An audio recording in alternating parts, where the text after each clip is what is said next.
On today's episode, we talk about, do brands need to stay politically correct? Are people's attention more valuable than gold? Why you should let your values lead your branding and create authentic marketing. Yes.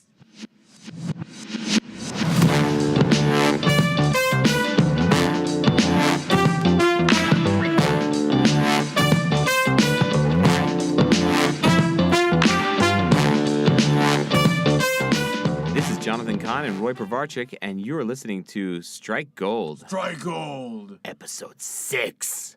6? Yeah, 6, man. Oh my god. I'm actually can't wait. I'm trying to figure out what number I need to be able to call myself a creator. Like, I don't know if you're a creator from the beginning or you got to have like 100 Creator episodes. Or podcast co-host? No, I think it's like, first of all, you're the co-host.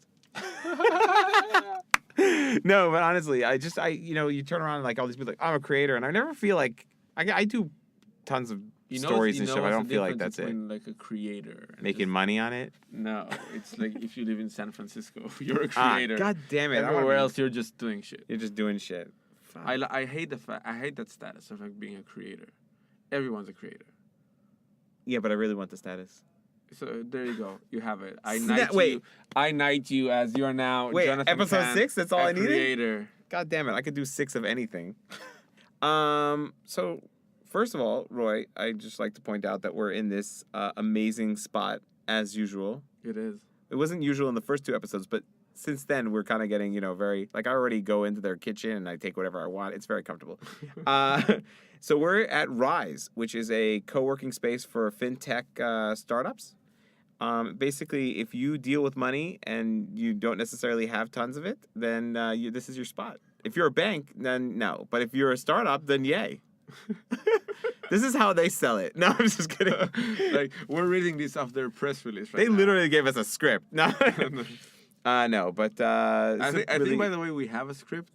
We do? I just don't know where it is. Oh God. But we just want to say thanks and Rise, you're amazing, and thank you for having us. Thank you so much for letting us record here, and you guys are always super awesome. And thanks for this really fun tea you put in the kitchen, and someone's lunch that I took also. Don't if it's yours. Put your name on food. You can put a little bit more salt in this, by the way. All right, it doesn't matter. How are you, Roy? What's up with you? Hungry now. No, I'm good. I've actually there's 2 things I'm really excited about. 2 things. Okay, just 2? I want to create suspension. Okay, so let's start with half of one. Half of one. Just half of one, and then we'll let it slowly ease in. No, so I've been obsessing over Instagram stories slowly. I've been doing Instagram stories for a long time, but I never actually cared about the stories. And in the past month, I've been obsessing them a little bit more. Yeah, but I want to point out your care is very different than other people's care. My care is like I'm really just trying to make funny content, and your care is like you want to understand how to master this shit. I think social media as a fun thing is not a thing. Yeah, that's the thing. So I care as fun. He cares as like, how am I gonna freaking own this? Yeah. So I want to basically 2 things that I've noticed I haven't been doing so well is first of all building followership for Instagram stories, and second is actually taking care of engagement and creating valuable content. I've been doing the walk and talk.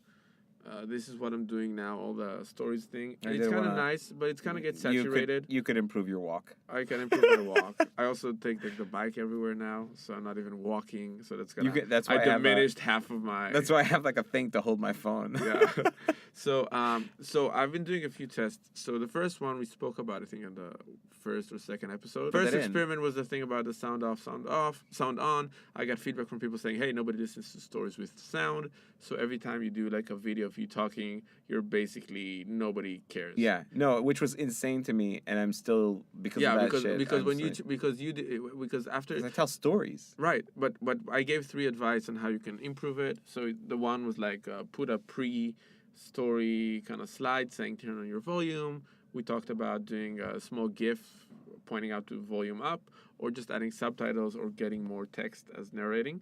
And you started doing that, and you got crazy results. Yeah, I got like double the amount of people who were watching me before and they watched throughout a lot more of the things. Okay, so that was the first thing, which is very cool. And so I've been testing all kinds of, so I started testing all kinds of different call to actions. So, it started with adding more polls and adding more, like, send me feedbacks, your questions, etc. But So by the way, there's like an interesting UX thing. You had this thing. You told me that, and by the way, I was like, you The know what, no Roy? thing. I'm gonna do this. So I put questions in my stories. And you get tons of questions. I get questions, but not in any way related to what I want them to ask me. But that's interesting because I got how many times do you pee in a day? Wait, the smart thing to do social media wise is listen to the things people ask you, and then do more content about those issues. So you peeing? so you know right now that aspect is like funny to somebody, getting more personal about your personal traits and habits, and you can try and do that and see if you get better engagement. Anyway, that's like the cool. But so I started doing that. There's also like different tricks that I use with clients a lot. So it's like you say something on slide number 1 and say like, hey, if you want to know more, tap on the right, and we do like a right arrow, which either way it's gonna get to that video. But we get more and more engagement, and you get people to get used to engaging with your content. If it's tapping, sliding, whatever, just by them, you give them the points and what you should do next, and they start becoming habited to doing more of what you say. It's very like by making them take action, I'm getting them more into the content. Right, exactly. Like we do this a lot with email marketing, where we get like click here, do this, click here, because I basically want to get them to the point where they're so used to clicking that when we pitch them things, they'll still be willing or happy to buy. Anyway, I started thinking about how can I give more value to marketers and startup founders, like my target audience. So I started doing this kind of daily tip. And yesterday, for example, I did this entire... And you called it Just the Tip? Just the Tip. Nice! They all love it, though. They all love it, though. They've always asked for more. They're always like the hashtag, like if you want to find my content, the hashtag is me too. Nice. And no, so basically, like yesterday, I said this thing, like I'm gonna explain what distribution hooks are, and then I basically through my stories, I said like what it is, give examples, etc. And the engagement was interesting because I think I got less views, but the engagement was much higher. What do you mean, comments and... Yeah, comments, people saying yes, no, commenting, like engaging with the content. I kind of actually don't even know what I want to achieve when I say engaging. Like, do I want people to comment? Do I want them... Honestly, I just want them to share with other people. I want to have more people following me. That's what I really want to have. Okay, so and I don't know if I... Next episode, teaser right now. Episode 007. We're going to have how to get more followers on Instagram, step by step. We're talking processes, people. Let's put it like this. Frameworks. Here's what's really going to happen. We're going to do that. This is not your dad and mom's regular tips and tricks. That's right. Your mom and dad don't know crap. Unless your mom is Victoria Beckham, and she does actually some mean Instagram things. I don't follow her. I do. Should I? All right, people, follow Victoria Beckham. And me. Wait, this is what I should be doing. And me, follow me. And if you don't know, send it to everyone else. So next episode, guys, hold me accountable for this. We're going to do a framework on how you increase followers. This is the exact tactics that we use to get like some of the brands we work with to tens of thousands of followers. We're going to talk about this. Cool. But I actually think that what we'll do with that is that we'll do that in the next episode, and about 5 or 6 episodes later down the line, we can actually check if it worked for me. You know what? Challenge accepted. But you have to be consistent in whatever I tell you to do. Oh, crap. But I can't have fun? You can have fun. That's your brand. Is it? It's just structured fun, which is the best kind of fun. Oh, that's the best kind. Yay. Scheduled fun is the best fun. Now all the kids. Yay. You go to my Instagram account. It's at Roy Povar, ROYPOVAR. And I'm going to share more and more useful content on Instagram daily. Like really hardcore tips on how to do shit. Cool. Very cool. Like how to share stories on Instagram. Nice. Wait, so now I want to segue at this point because I have this question.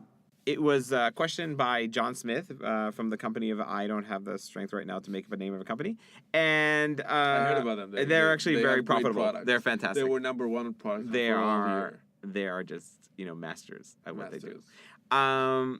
So the concept is this. We got PC, right, which is political correctness, right? You got a lot of brands. They're focused on keeping everything at a level where everyone can be happy. And where even, you look at these brands that are family-oriented and you're like, oh, they got to keep it PC. They got to be very politically correct because, especially with American culture, people get very offended by all these different things. And it's got to be happy. Everyone needs to be happy with us. So we got to be very, clean. And what we're seeing, and I mean, this is not something completely new, but what we're seeing is that, let's say, Twitter accounts like Pop-Tarts or Wendy's or all these other ones that are kind of like going out of their way to like roast people and, you know, to have more of a authentic answer to like weird questions that people are asking. And it's kind of exciting and it's kind of cool. And is it okay to not be a PC? If so, how do we do this? How do you approach this? What cases are ones that you should never be, you know, not politically correct? And also, what is this trend? Why are people so interested right now in being roasted online? Like with the Pop-Tart situation, you literally see people are going out of their way to put gross stuff on their Pop-Tarts and send it into Pop-Tarts Twitter feed to be like, look, Pop-Tarts, I ate mustard on mine. And then, you know, they react by roasting them. They actually recently did a post where they showed a margarita. This was actually very weird for the whole internet, I think, which they showed a margarita with a Pop-Tart on the side, and then they wrote, "Don't worry, it's a virgin like you are." And I was just like, that's not even provoked. They just turned around and said, I'm going to call everyone virgins. And by the way, it's okay. It's okay to be a virgin. I'm not saying I am. I have 2 kids. I had it twice, but like generally it's okay. But it was just funny that this is what they just looked, I guess, to run that gag. So they just posted that. So it was like Pop-Tarts is calling everyone virgins. So what is your what? So the question again, is it cool not to be PC? No, is it something companies can allow themselves to do right now?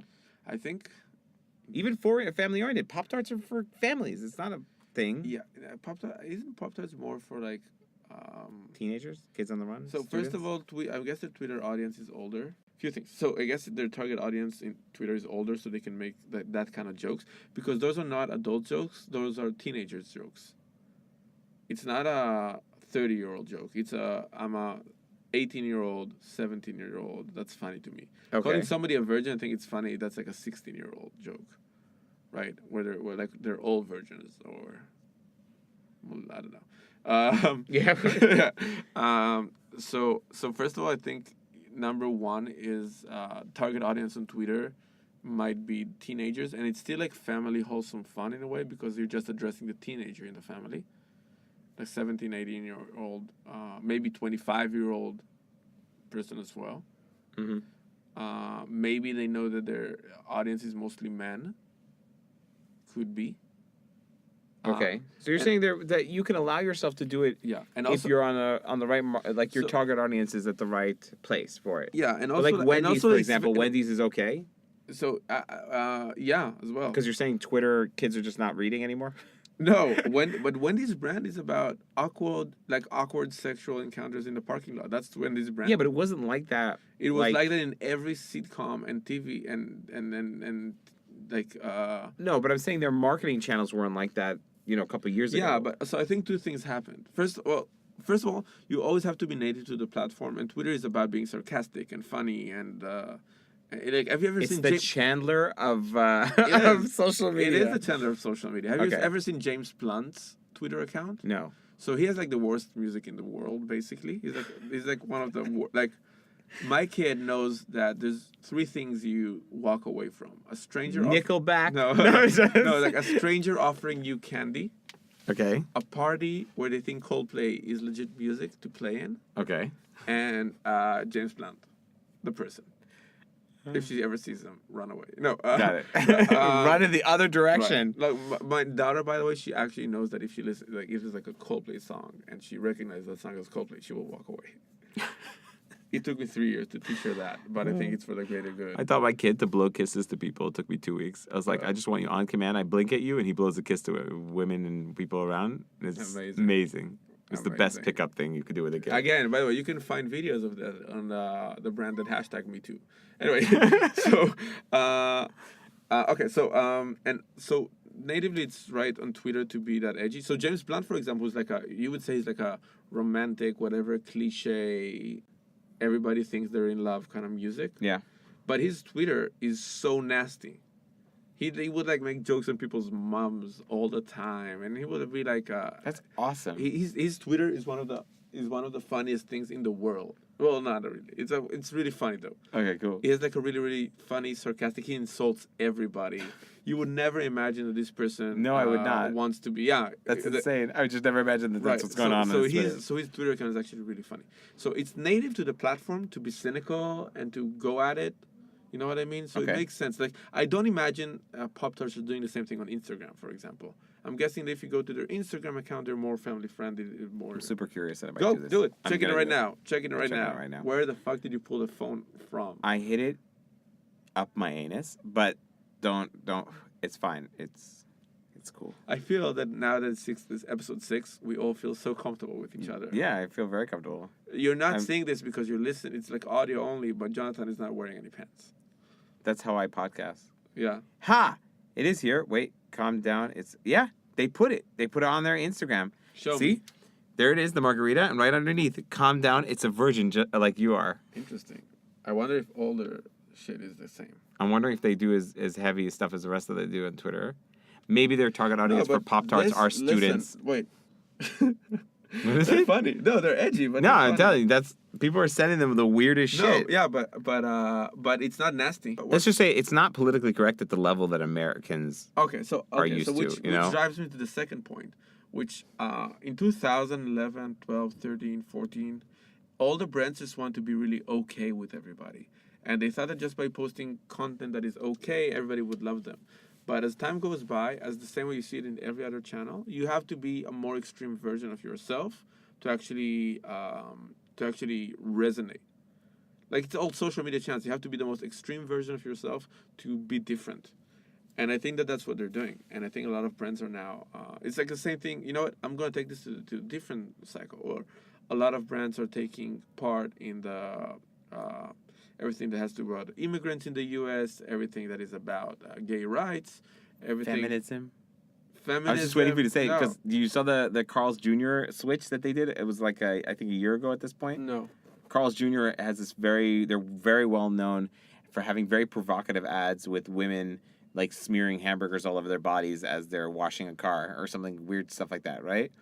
And then all of a sudden they did this massive switch out, which was interesting to me because it was like, I don't know if it was ever really okay to kind of do that, like to sell burgers with sex, but generally they switched it out and they did this whole thing where they acted like the guy running the company was the son of Carl's Jr. because it's Carl Jr. Jr. or like Carl's Jr. whatever burger. So they acted like the son was in charge. So then the father came and he was like, "What have you done to my company? It's not about women. It's about burgers and quality of food." And they like switched out this amazing ad where he's like taking out everything. I think everything that has to do with how brands are treating feminism or women is changing I hope for the best. And I think they all understand that there was it's like when you watch an old Friends episode. You know what? I'll do it even better. I just watched The Little Mermaid with my kid. Okay. That movie is Very so rapey. fucked up. Super rapey, right? Yeah, I want to sum up what The Little Mermaid is all about for reals for a second. It's right? always like that. Did you see Lion King? No, there are but it's- videos about this. Wait, but it's worse than Lion King because here's the real plot for Little Mermaid. This girl is obsessed with people. She actually understands that her figure is more important than her voice, so she let that go. Yeah. He meets her. Oh my God, that actually has really like her voice. Yeah. Her voice. Wait. It gets even fucked up more. Okay. More fucked up because then she goes she goes to land and he basically picks her off like the beach. She goes to his house. He's okay with taking this random woman to his house. She's like 16, by the way. Yeah. I don't know if you know that. Yeah, He's like 32 and she's like 16. Yeah. Okay. And so she takes it, and then it's like, they have like the first day he's suspicious. Second day they kind of fall in love, right? But on the second day, at night, the witch comes in, right? So basically, first of all, let's remember that this guy has never they never exchanged any words because she can't speak. So he's like falling in love with her or whatever. Only physically. Only physically. Like literally, there's no conversation. And he's like super into it, but there's no conversation, and nobody finds that weird. Then at the second night, the witch comes in, right? Like she looks like a beautiful girl, and so now this is she comes in as from the beach out of nowhere. He somehow, even though he's in love with the other girl he never spoke to, Somehow, whatever happened that night, in the morning after, he's like, I'm going to marry this girl. Yeah. One got right, moves. Yeah. Yeah. And I'm like, and I'm like, it's like tentacles. She was touching me everywhere. No, I'm like thinking like, is it because he has a voice and they had a conversation, which was nice? And it's like, oh, you have a. But on the mind? other hand, like you hooked up with that random person who was strangely wandering at night. They hooked up. Let's say that's okay. She's a night walker, you're saying. Yeah. like I don't judge. It's okay. They hooked up. He fell in love. Whatever he thinks that is. Apparently, it's not magical. Good. Yeah. So he said, like, in the morning, he goes and says, I'm gonna get married today. It's gonna happen now. They get the boat, the whole thing. Now, if you notice, that's one thing that Ariel wakes up. She doesn't know he's about to marry that other chick which he met like 12 hours. Remember that 14 hours ago he was madly in love with Ariel. 12 hours ago, I remember Kiss the Girl. The best song in the world. Yeah. And then, so 12 hours later, like beforehand, he met that other hot girl. He wants to marry her that day. Now, there's never a part when he goes to Ariel and say, hey, remember that I was crazy in love with you? Then I'm not. Yeah, I'm done. He basically doesn't say anything. He just goes away to get married. And she's like left in that castle, not knowing what's going on. She knows it because the parrot, not the parrot, the seagull thing. Yeah. Right? So he basically ditches her, says nothing. Because she didn't go all the way. That's why. He was just like, no, I'm done. Wait, so, and now what happens, she's brokenhearted for this guy who basically met you, doesn't care what you have to say, ditched you to marry another girl without even saying a word, right? And then they found out she's the witch. They go out and they kind of expose her for being the witch, right? Yeah. And then the guy, like the prince, by the way, hell of a prince, he turns around, he's like, oh my God, Ariel, you're the love of my life. And it's like, can't you see that? Make a decision, goddammit. No, Ariel, can't you fucking see that you're a default? Yeah. Like that guy was like, oh, that one's a witch. Yeah. I'm back to you. Yeah, it's like he was at the altar with this woman, and she's like, she's gonna sacrifice her life for him, and he's suddenly like, oh, you're the love of my life. Is she Mr. Changed My Mind Twice? Ditched her like 4 hours ago, not even saying that you're ditching her. What did you say to your daughter though after this show? Well, she was in love with the fish. She didn't care about it. As long as you're into the fish and you're not going to follow her path, we're good. No, she was like, what's the fish with the yellow collar? And that's flounder. She's like, oh, what's the fish with that's flounder? 20 minutes talk. But anyway, that movie is so fucked up. Actually, most of these movies are fucked up, and I just recently showed, because my kids are home because it's freaking summer, and they're just all around me all the time. So I told them, guys, gotta sit down. I need to teach you something. And they're like, okay. And I was like, sit on the couch. And I put on Home Alone. And I was watching Home Alone, and I'm going, she calls the police and tells them, like, oh, I left my kid. And, like, I'm in France, and he's alone in the house. And the police didn't say, okay, hold on a second. We're just going to transfer you to social services. No, they were like, oh, that's cool. Everyone leaves their kids. So instead of turning around to my kids and be like, this shit is a lot of illegal shit, I was just looking at them and going, I want you to think that I can do this to you at any moment so that you understand how much you should appreciate the fact that we're still here. I love it how your kids live in fear. Yeah, I need to keep them in fear. They need to understand, because they don't appreciate shit. Kids have rights now. I didn't have rights when I was a kid. Nothing. I'm pretty sure you had. Nah, I didn't have rights. It's like, I got slapped. I did something bad. I got spanked or whatever. I got all that stuff. Kids appreciate the fact that it's... You know what? Can't hit you. I want to do another Disney movie for a second. Okay. Because that's something that is upsetting me as a father for a long time. It has been upsetting. Is it Lion King? It's Lion King versus Bambi. I want to explain. Okay. Bambi. Nobody knows what Bambi is about. You don't know what the plot is. I thought it was about Thumper. That's all. I'm like your daughter. I would care about the fish. Yeah, what everybody thinks about Bambi is like the mother died. They shot the mother, which basically, if you look at the movie, the Bambi runs off, you hear a shotgun, and like they stop drawing the deer, and that's like that's trauma. it. Everyone's like, Bambi, the saddest movie in the world. His mom dies. Lion King, right? This guy sees his father dies in front of him, tries to grab him. The father falls down, gets smashed by tons of animals. The kid, Simba? No. Yeah, Simba. Simba. He goes down. He actually sleeps in the hands of dad's dead body for the night. He cuddles with his dead body for the entire night. That's like the saddest thing in the world. The next day, Hakuna Matata, right? Hakuna Matata! Like, hey, you see Lion King? Yeah, Hakuna Matata. The fucking kid sleeps in his own dad. How the fuck did we get to that? Where people so much don't give a shit about the dad that he actually slept with his dad's dead body. It's like, oh yeah, the movie with Hakuna Matata, right? That's an amazing movie. And like Bambi's like you just hear boom. And that's it. It's like, oh, he's died. The saddest the movie whole in the movie. world. No one cares about. No one cares about the father-son bond that happened after the mom died. No one cares about that. No, I was just kidding.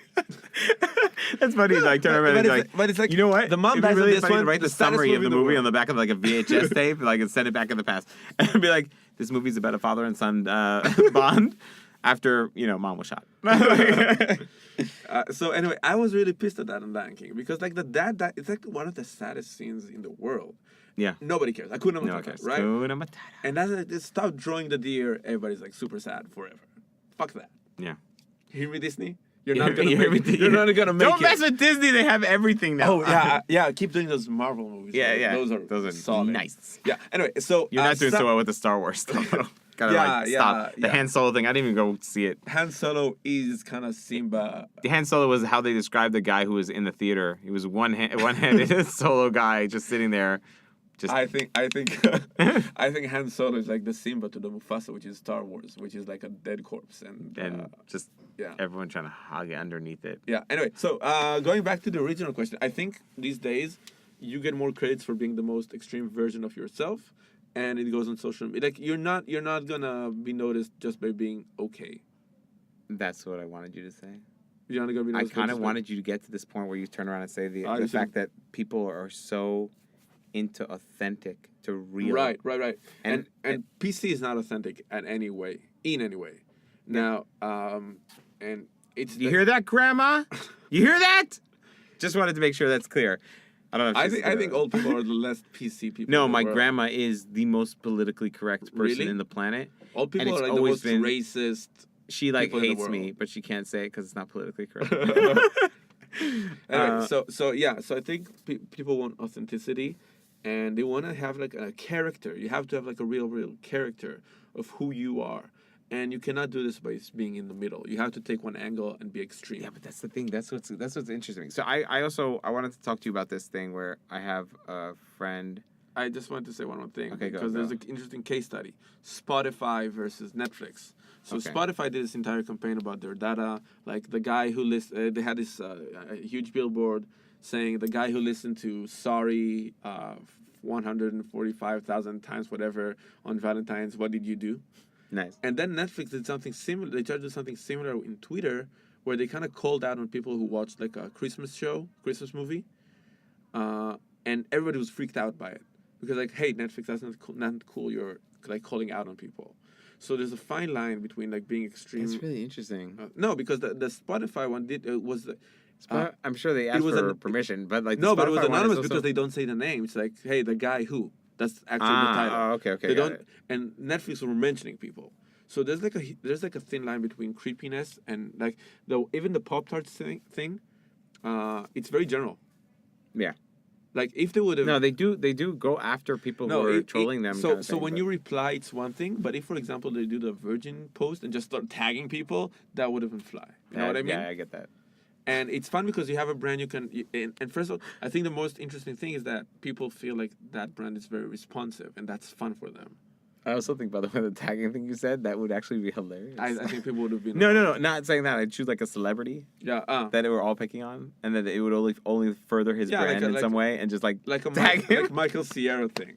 It'd just be so good. Yeah, exactly. Yeah. Just tag him, and then people who go on it would be like, what the fuck? Why is this happening? I remember when Kanye joined Twitter, and he followed this only one random 19-year-old guy, and the press was all over his house. Because I did not. When he joined Twitter, he followed this one random guy, and the entire press was like, who is he? Why is he following him? And people would be sleeping on his lawn, and MTV was at his house. Like, why is Kanye following so great. you? But was it just someone random, or was it like... It was random. Oh, that's so awesome. It was random. Take the power and do crazy shit. That's what I think. I think it's like, he's crazy, and he does shit. All right, so I want to talk to you about this other thing. So I have this amazing friend who lives in Finland, and he has this company, and it's called Neverthink. And basically, it's an app that allows you to watch all kinds of pieces of content without having to think. It just does viral content. It's all human curated, and it's really, really cool. And we were just talking, and he was talking to me about how he's raising money and blah blah blah. And I said to him, like, you know what's crazy to me, like, what you're actually raising, what people are going to pay you money for, what people are going to invest money in this company for, is for attention. You basically hold people's attention, and that's what the value is. That's where the money is coming from. That's so weird. Like, it's so weird. Think about, like, you know, you're fighting for your mom's attention, and then like, your mom's like, you know, you don't need my attention all the time. Apparently, that's the most valuable thing on the planet, attention. So, so I just thought this was such an interesting thing. It was such a, like, it's a little bit philosophical, but generally the concept is like, what does that lead? Where does that take us as human beings, that we're fighting to buy people's attention span? I think. That's all I need. Yeah, like, what do you think? Nice. What do I think? I think that it's a very interesting place to start from, and to think where we're going to go next. If we go combat against that, attention is time, right? So we're looking at how much time am I going to steal from you for that day, and that's the valuable thing, really. When you look at it, and you say, people's lifetime, I have this much amount of time I can take from him and get his attention. So it's time. I wish that's how people see things. That's how we see things, based on just the fact that we create tons of technology to save us time. No, I think people see. I don't think people are time aware for anyone's time by themselves. We waste other people's time all the time. We would actually pay money to waste somebody else's time and not yours. I don't know if it's waste. It's, I want you to do something. Yeah. It's not necessarily waste. I have, like, a plan. I'm going to waste your time 3 times so you buy my product. But, like, generally speaking... So, first of all, marketing in its essence is about grabbing attention. It doesn't matter if it's TV, radio, newspaper, guy with a billboard sign. It's about... The currency, especially these days, is always attention. Because attention is basically equals time. Time is the only resource that you cannot play with. It's the only resource that is, like, you know... like, unless we stop dying at some point. Yeah, you can't. That's that movie Time. It's the only thing you can get back. Like, they can leverage money, you can leverage so many things, but time is this finite resource. And attention is basically me grabbing your most expensive resource, which is time, because you're spending this on X versus Y. And I think marketing in general, the whole idea is, like, how do you grab people's attention? Like, is it it's like a video ad that makes you laugh? This is like a way to promote how important marketing is. Like, it's basically deals with buying up the most important commodity. Yeah, it's how to, Right? Especially if you're a startup and you're looking at things and you're like saying, I don't need to get into marketing. No, apparently marketing is the most important thing. But it is. By the way, I think it's like dealing in diamonds, but we're just even more valuable than that. We deal with time. We deal with time. This is like you go. That's like this is great. Pitch in a row. This is how we're gonna pitch it. We're gonna from now on. I'm a time stealer or something. A time dealer. But time dealer. That's what it is. Time dealer. But if you look at Gary Vee, then what he day trades attention. That's his name. That's his tag. That's his tagline. He day trades attention. Oh, really? Which is like the same way you day trade stocks. He day trade attention. But I think marketing was always about how do you grab attention. I think now it's just like crazier because there are more tricks and hacks, and in general we pay more attention to our mobile phones. So for TV ads or newspapers about grabbing your attention versus real world, we already grab your attention with like Facebook or a game, and now somebody has to grab the attention out of whatever is grabbing your attention.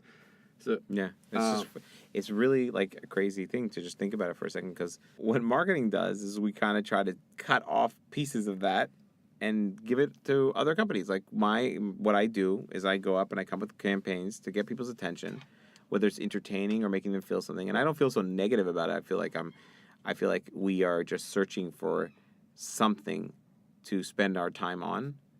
And if I can drive an emotion, a laugh, a sad, a thought, or whatever it is, like one of these things, then I've given value to that time. Last week I have But I don't do all that clickbait shit. Like, I'm not looking to just... No, but... it's not like I'm just looking to just waste your time and I'll make you go through a 45-minute video that says, hey, we're going to tell you the secret to having, But I think the question is what's your product at the end? Not it's not how you grab attention, but why are you grabbing it for? So, for example, I just had this conversation about the Kardashians. Okay. Everybody's like so amazed at how the amazing businesses, how they're like brilliant. Yeah, and they are marketing. Yeah, but they're evil. I explain why. Because everything that they do is diluting you of your time money and attention without giving any value back. I would admit that Kim Kardashian has hurt the lives of more teenage girls in the world than basically any other character in the last 10 years.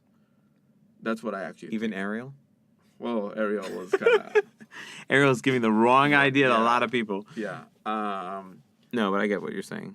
Because eventually what they do is they trade your attention for your money, but they don't give you anything back. So is it makeup, an app that goes up and down, like right? She had a game. She has a game. Yeah. Made like $1 billion in a day, threw it away. She does this whatever. They're doing the makeup now. Yeah, What and else it's are they always doing? so it's very millennial focused. It's like one day excitement and then it's dead, but they never give you any value back. That's interesting. What about celebrities? Celebrities basically the same thing in all of them? No, it really depends on what you I guess they're entertainment. So Is entertainment a value you give back? yes, yeah, and yeah. So then they have. Yeah, it's like if I make you laugh, if I make you feel something, that might be a value. First of all, whatever is value is a perceived thing, right? If I think, being happy is not valuable to me, then whatever makes me happy, then it's not value. Like you don't give me value. But I think these days, and I think this is what you were actually shocked about when you were talking about your friend, is that we steal people's attention, and this is something. So this is something that Charlie Kaufman said.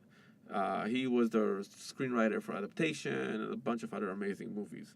And he gave this talk at the BAFTA, not awards, but kind of conference or seminar, whatever, in 2011, I think it was. And he said this. He said, every person goes around the world having a hole in his emotion that he needs to feel. And and because that's how we are structured. And the more authentic you are, the more you explore yourself, the more you're honest with yourself, you can fill that hole. But what happens is that a lot of brands and a lot of products, they recognize the hole and they start pitching you on shit that will fill that hole. But it's never going to fill that hole. So it can be junk food, it can be Kardashians, it can be whatever, even an iPhone maybe. You know what? Roy, I want to tell you that right now I feel like I have a hole.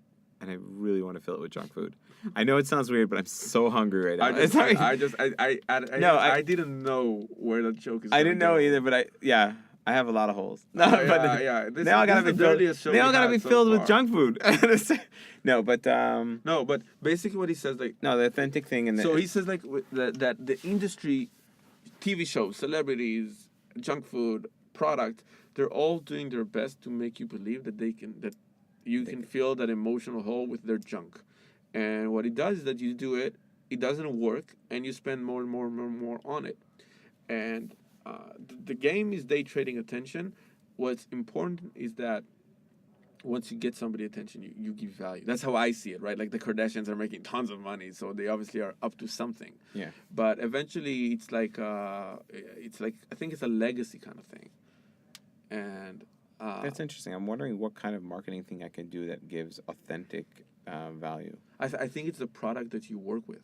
So if you're working with a product that's actually really good for people, yeah, it's like medical, like medical stuff. If you manage. No, but again, not on. You know what? I would say that because like again, we've talked about some of the ads that are like really amazing ads, right? Like the Reebok one, where Reebok turns around and they make this ad to say, walking in the footsteps of your mom doesn't mean walking in heels. It can be walking in the sneakers. So that's amazing value. So yeah. So then I'm saying, but does that feed that authentic need? Because it's relevant to the time. It makes sense right now. This is what women are doing. They're not just in the kitchen making food with heels and an apron on. No, they're out there. They're CrossFit. They're running. They're doing whatever they need to do. And to kind of feed this into the story, yeah, that's great. It gives some sort of. I think that's amazing value. Is authentic mean thought? Does it make you think? Is that the concept? I think authentic is about finding what's true to yourself and like kind of fulfilling your potential. Yeah, but isn't that like if I wanted to give you something authentic, then isn't it me asking you, Roy, like asking you the right question and saying, now you're going to go off and you're going to develop on your own whatever thought process you need and whatever emotions you need to fill that void?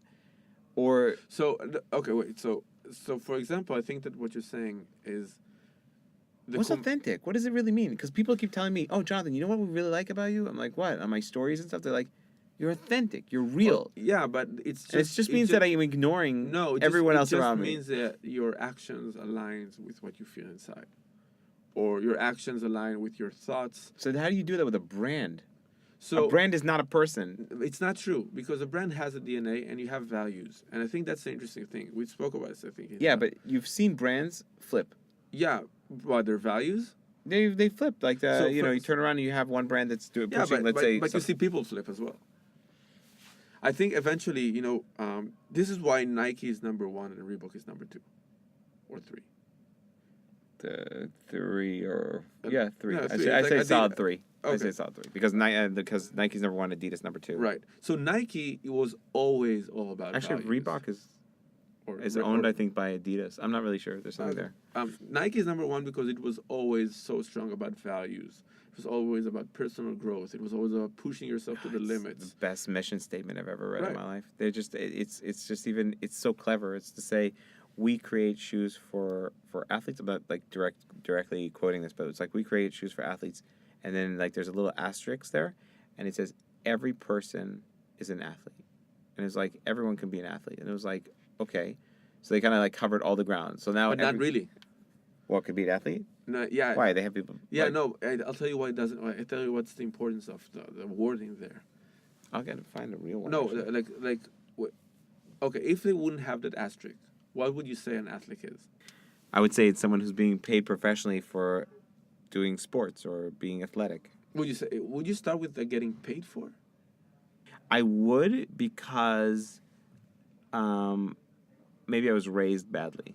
Like my dad would say to me when I would do something, I'd be like, "Dad, guess what? They were letting me record a voiceover for this video," and he'd be like, "Charge him a cent."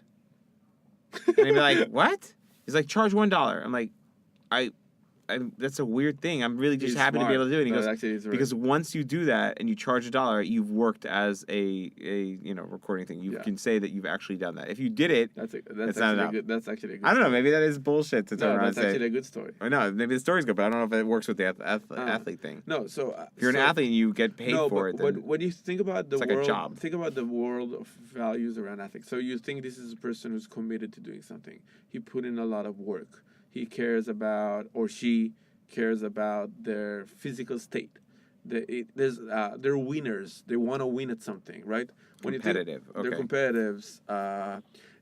The word athlete has so many emotional values attached to it. So when you say everyone's an athlete, you're basically saying everybody has that potential of greatness.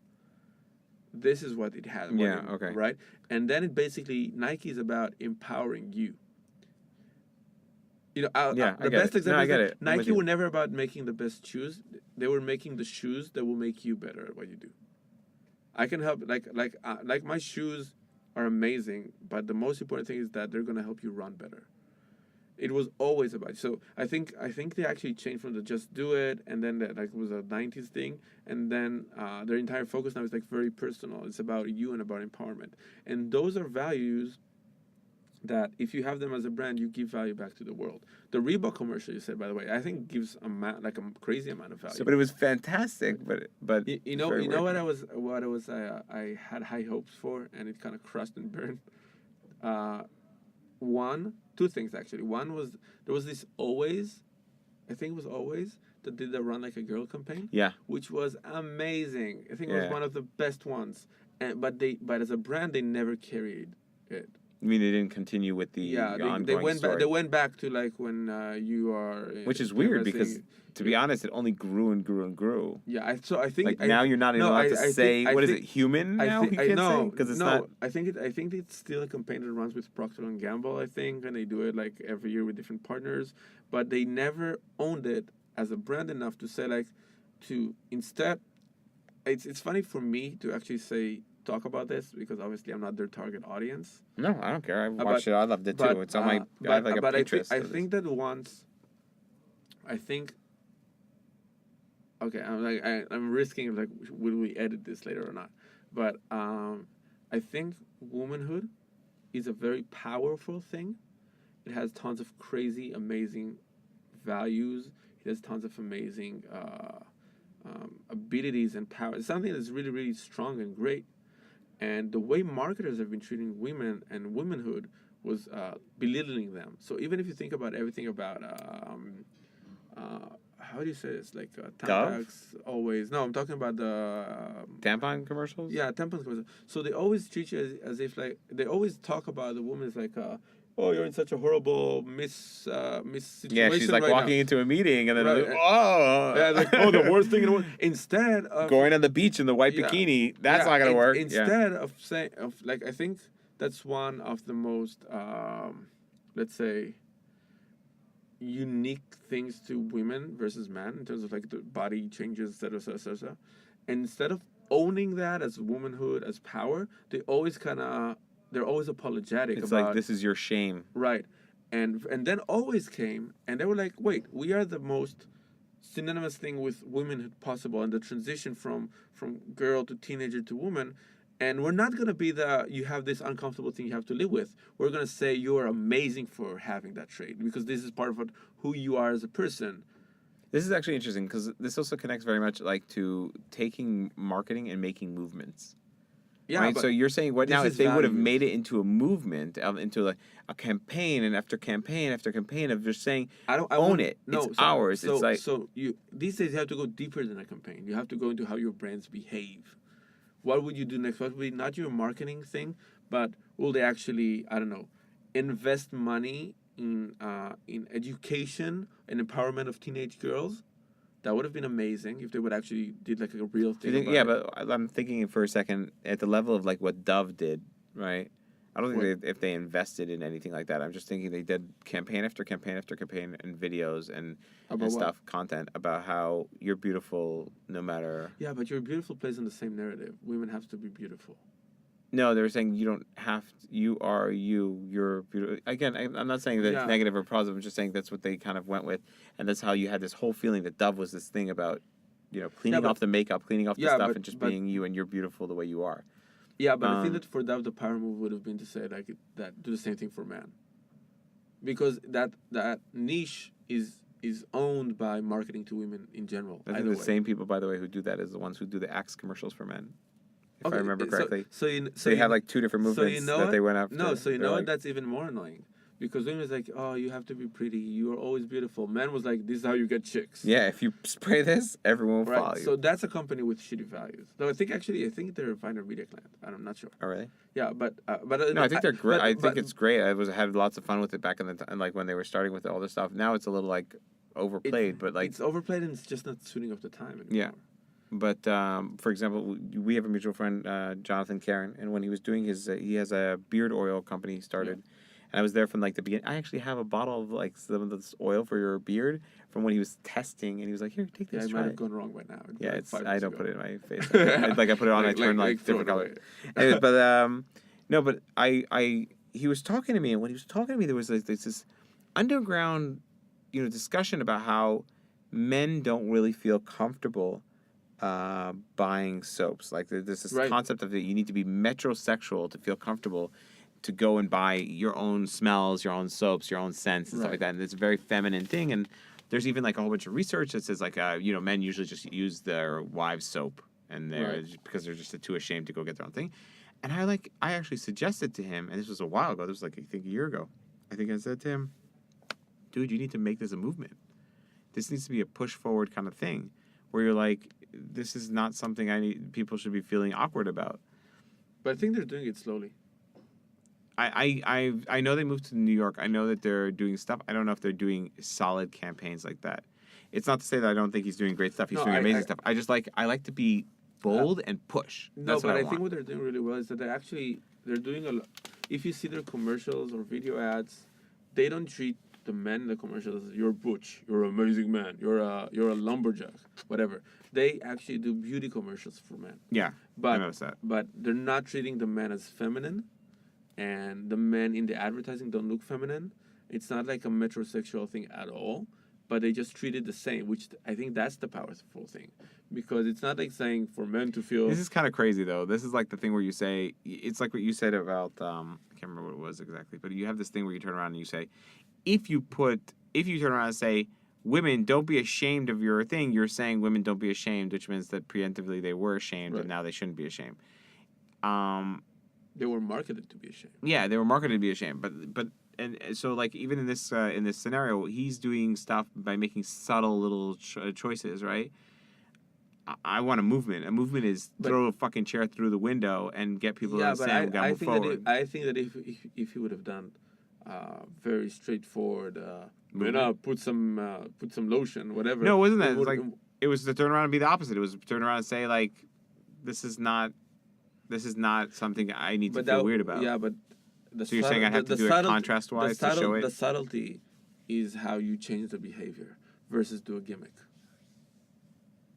It's between like that funny commercial and then you have to go through the subtlety. I think that the commercial you're saying would be very cool in a year from now when when there's more men already are into it, and now it's like we can talk about it now.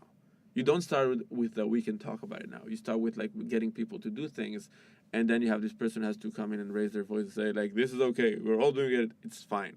That's what stand-up comedy is all about a lot of the time. It's like you look at behavioral that everybody's doing, nobody's talking about it, and then this one person comes up and say, we all do it. Yeah. You know what I mean? And that's why it's so funny. That's why it has so much so emotional resonates impact. So well with people. And if you do it before everybody's doing it, then you're basically weird person. I think people already like you and I are both theoretically very, and you wouldn't like this that I'm going to say it, but metrosexual. We're very like we're not afraid to wear jewelry. I'm the manliest man in the world. You have a beard, but you wear a lot of jewelry. That would be metrosexual. This is bones from the people I've killed. Nice. It's like my kid said when he found out he had baby teeth. We were like, he's like, oh, you have them, and we're like, oh, we're holding them for the tooth fairy. He's like, I really want to make a necklace out of it. I'm like, what? And I'm like, and then go around to your friends and tell them this is what happens when you fuck with me. No, but I'm just saying we're very much there, and I think that a lot of people are there, and all the different movements that are happening right now make it very comfortable to be whatever you are. I think the funny thing is that what actually connected the metrosexual with the metrosexual with like the hetero manly man thing was beards.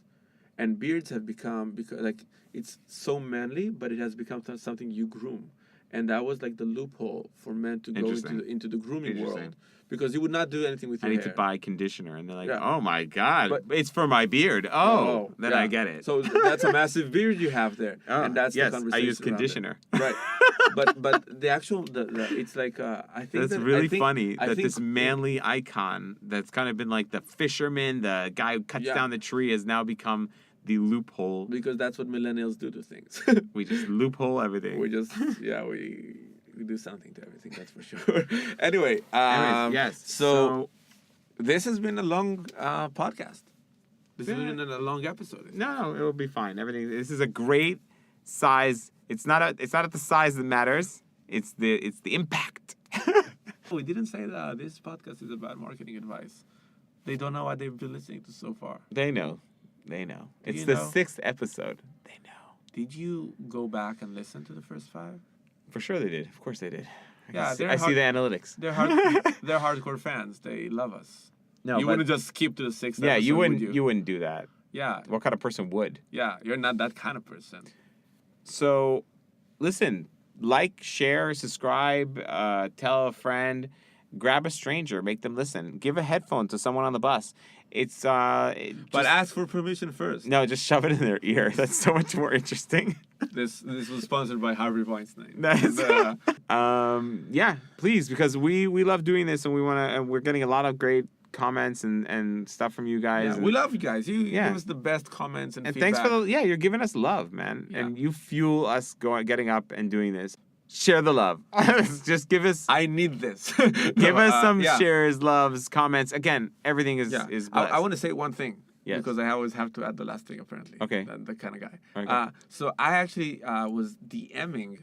This means direct messaging. Oh, snap. I'm young. You're so young. I'm young. With 2 people yesterday on Instagram, because I'm young. We're all in it. The young people are. Yeah. And you know who you are if you're listening to this, but you gave me some feedback and comments about stuff that we do. And I didn't know they were listening before, and they were just started a conversation. I was really excited. So if you're listening and you know us from any channel, you're following us on Instagram, on Twitter, on Pinterest. Pinterest, Facebook, whatever. All the social stuff. Yeah, feel free to just kind of drop in a line and say hi or What you think. Yeah, or just hide us from your feed. Anyway, so thank you so much for joining us. And we'll see you on episode 007. Bye.